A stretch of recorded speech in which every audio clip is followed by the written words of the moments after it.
Hey y'all, welcome back to All About April. I know. It's been a while, but today's episode is going to be back to book content. I needed a little break after the school year ended. I was extremely exhausted. My body was tired, excessive migraines, and so forth. But I am back, I'm somewhat healed, and I am ready to discuss, okay? So today's episode is going to be a little special because the book that I am going to be discussing is extremely historical. So it is a nonfiction book that has had a large impact on the Black community and American history in general. What book am I talking about? Up from Slavery by Booker T. Washington.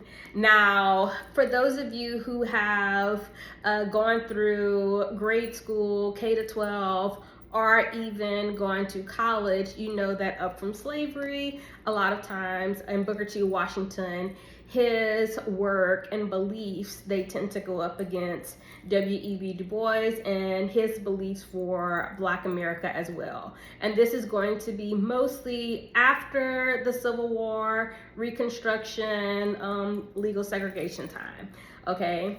I will tell you, if you have the opportunity or chance, get this version of the book, okay? Because this version has Up from Slavery by Booker T. Washington, The Souls of Black Folk by W.E.B. Du Bois, and it also has the narrative and the life of Frederick Douglass.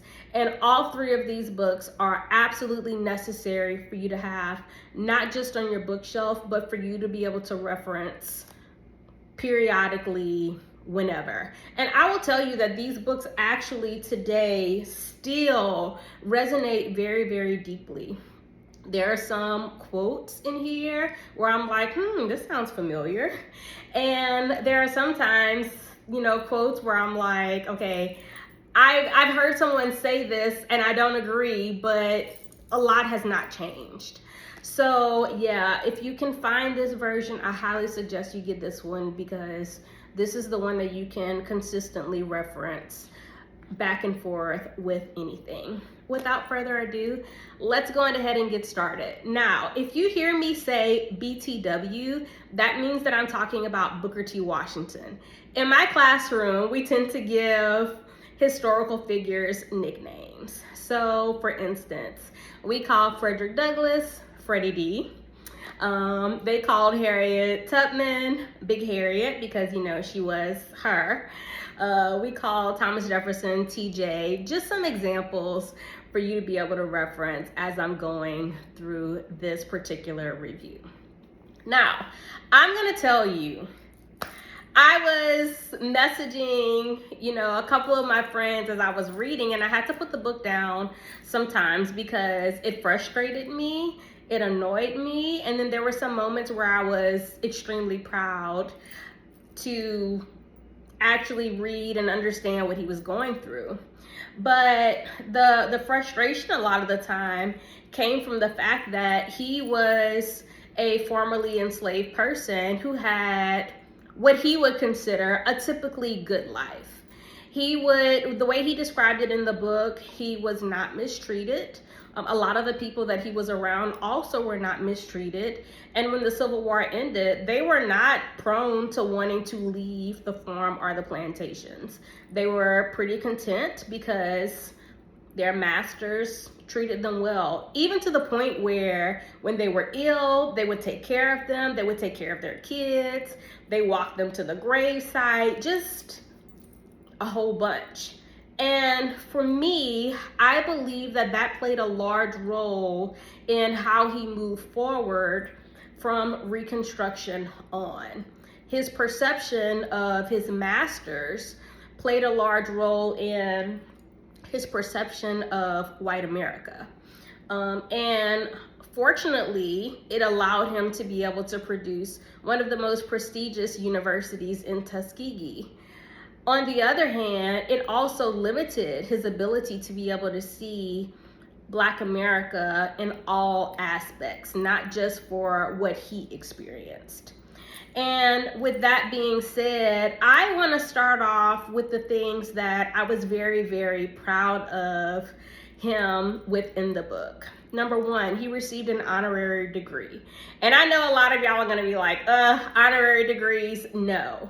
But for all that he did to put Tuskegee on the map, to be able to help freedmen, it was so wonderful to see that his work was recognized by America, especially in a time of legal segregation. So yes, we definitely need to give him a hand clap for what he did.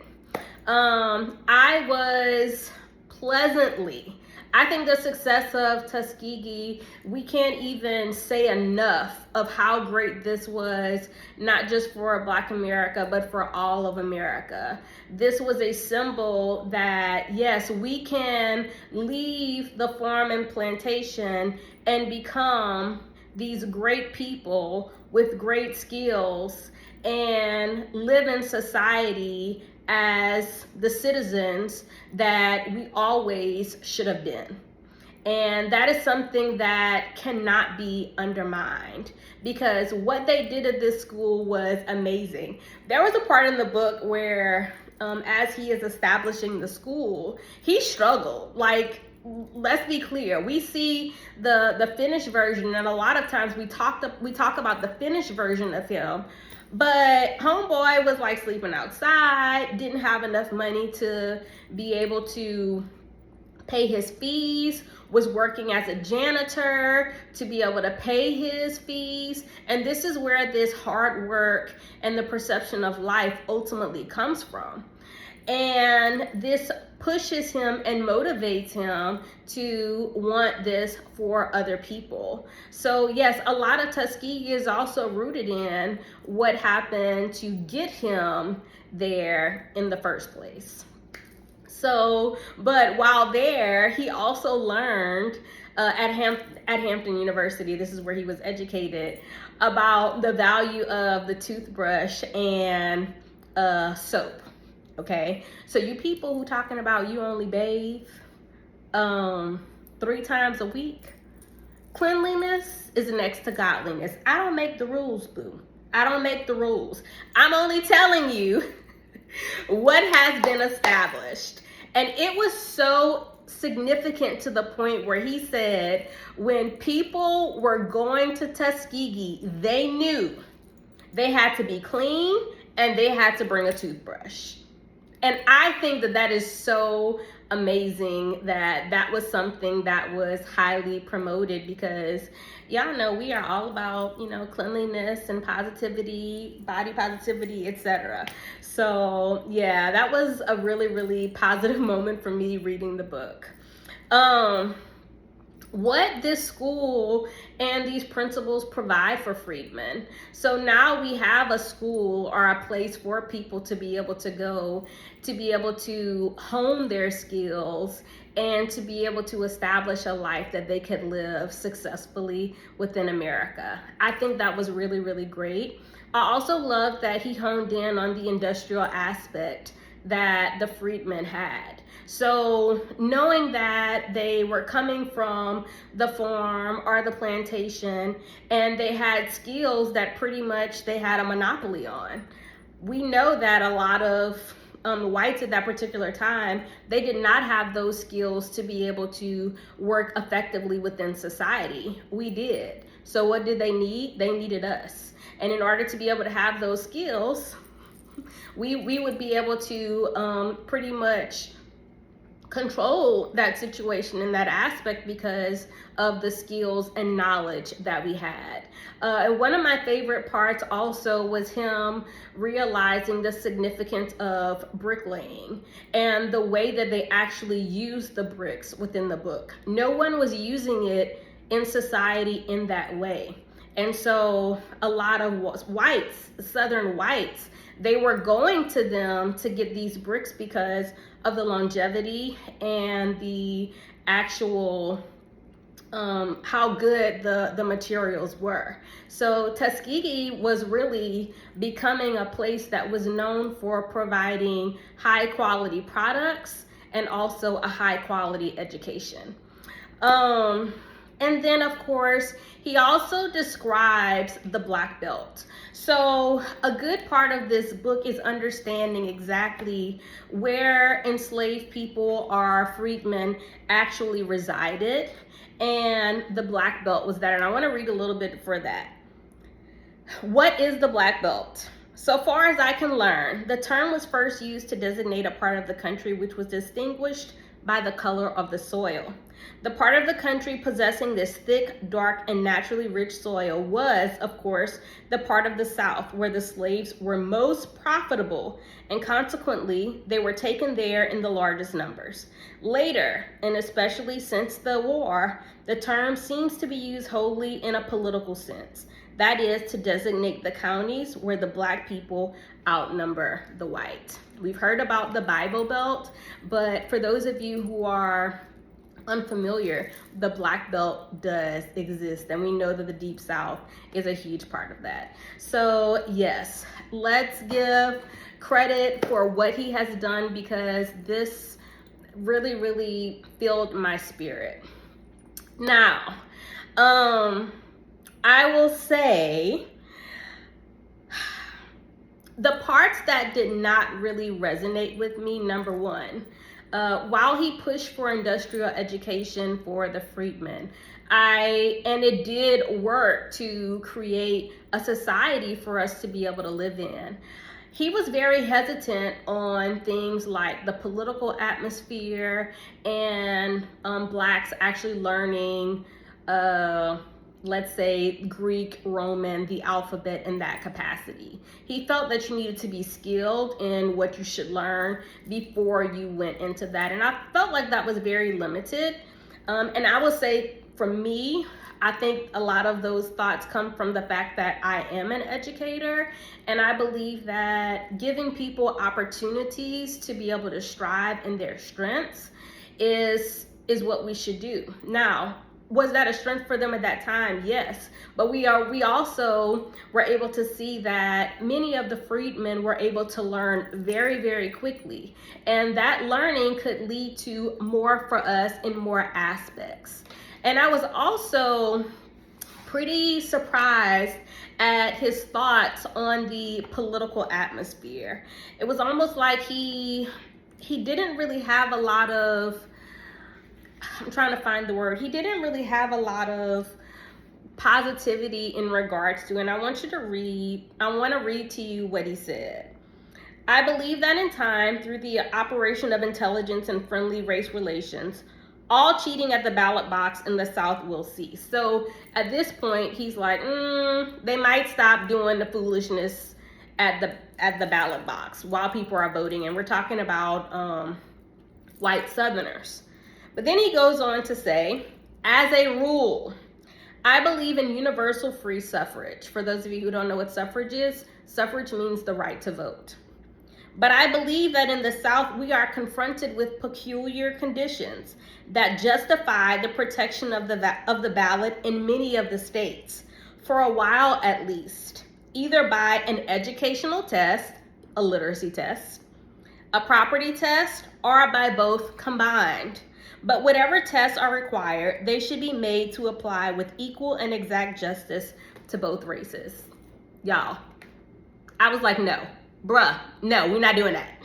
We are not doing that, because this is going to completely limit us at the polls. And he felt that many blacks were more focused on the political aspect rather than learning an industrial trade. And why can't we have both? Why can't we have both? And today we see that not having voting rights extremely limits our access to so many things, whether it's voting, whether it's jobs, whether it's medical care, etc. And he also talked about how he felt that things would change, like they would see things changing. But one thing that never changed was people voting based on policies, and some people voting on racial hierarchies. So y'all, the book got really, really deep, and I was very, very pleased with it, but it's a lot to be able to take in. Another criticism that I had was I felt like he was way too liberal to Southern whites. They called him out many times in the book about this. There were people who were like, don't send your kids to that school because he ain't teaching them all that we need to know. He's limiting them. There were people who criticized his speeches, like the Atlanta Exposition. They felt like he was, again, too kind or appealing too much to the white gaze rather than speaking up more for the rights of freedmen and blacks. And I'm not gonna lie, like they weren't wrong. At the same time, he's kind of like, look, I did what I had to do to be able to protect our interests. Because guess what I got after it? I got us the money we needed. All right? And this money is gonna give us keep us a long way. He said this, and I put the book down after this, and I was like, okay, enough for today. While writing upon this subject, it is a pleasure for me to add that in all my contact with the white people of the South, I have never received a single personal insult. So once again, he is leading with the fact that how his treatment is more than likely what it is for everyone, and that's simply not the case. So yeah.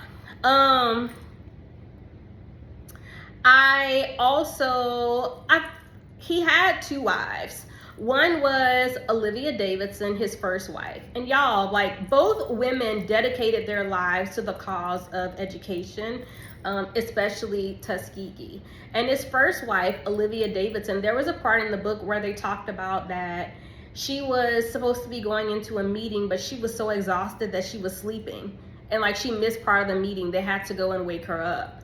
And she actually passed away early because she had, given so much of her life that she exhaustion. Now, y'all know that for Black women today, presently in the United States, the number one killer for us is heart disease. What leads to heart disease? Y'all can talk about obesity. Y'all can talk about salt. Stress. Okay? Stress. And so both women played a large part. And based on my thing, y'all do not come for me for saying this, I felt like he found women who were, number one, within proximity to him. They obviously were passionate about it. But I also believe that he found women who could help him better the school. So both Olivia Davidson and Margaret James Murray played a significant role in advancing Tuskegee with funds, knowing and speaking to the right people, etc. And that can be a positive or a negative. I don't know where to go with that one.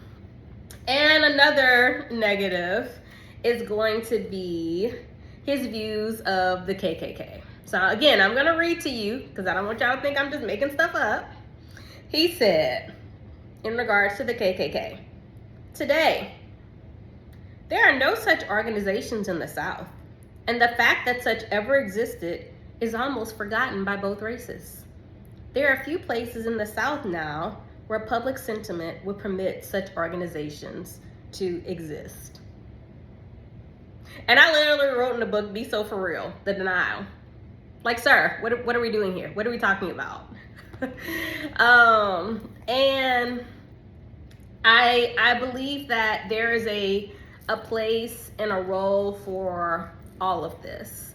And this is why I said it's very, very important for you to read also The Souls of Black Folk by W.E.B. Du Bois, and also The Narrative and the Life of Frederick Douglass, because obviously all three of these are leaders of the Black community. We consistently reference their contributions to the Black community. But with that being said, again, there are positives and negatives, and I didn't want to come on here and just tell you all of the good things. On the other hand, I didn't want to come on here and tell you all of the negative things. But I do think it's important for us to be able to have a conscious discussion with constructive criticism and also praise, to be able to navigate the things that he has paved for us to be able to have, but for us to also learn from the way that he approached situations. And I know that sometimes we are afraid to be able to do that because we don't want to hold our leaders accountable for things that they may have said or done in the past. At the same time, in order for us to be able to grow as a community, we have to be able to identify those things that have kept us where we are and have also promoted us forward. And that's what I wanted to do today with this video. So I hope that I gave you a lot of tools to be able to use. And again, the positives are just such great things, because we cannot have what we have without Tuskegee, without having these trades, without being able to show that we are able to be responsible citizens within society. But that is not the only thing that we are as Black Americans. And so again, I wanted to be able to show and portray exactly what all of that was. If you have read Up From Slavery, let me know. If you've read any of the other books as well, let me know. I am here to obviously have discussions about it, and so we can all learn about what this means to us from the past to the present. And I think a lot of that is really where we are. Thank you for joining me today. I hope that I was able to expound upon some knowledge, being that this was my first read upon it. And who knows, after I go back, I may have some additional thoughts. But yes, thank you for joining me today. Let me know your thoughts in the comments. Don't forget to like, comment, and subscribe. And I will see you later for the next video. Bye, y'all.